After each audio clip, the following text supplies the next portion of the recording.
Halo semua, Tabea. Video ini beta akan kasih tunjuk satu masalah yang sering terjadi kalau ketorang pakai Knoppix versi 8.6 yang kompisnya aktif. Masalahnya itu di sini. Jadi kalau misalkan ketemu punya file ini file ini kan file untuk LibreOffice, ODP ini untuk presentasi. Kalau misalkan beta klik akan, ya, saudara dong bisa lihat kalau ini yang tertampil sama sekali isi dari file ini.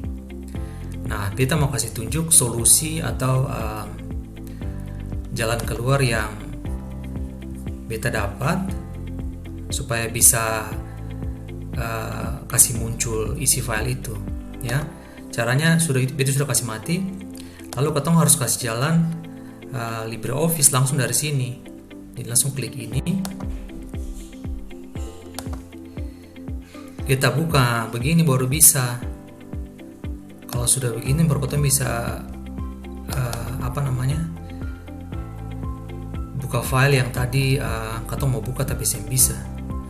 Jadi itu saja yang beta mau share dengan saudara di video kali ini. Sampai pokok dapat lagi di video-video berikutnya. Amato.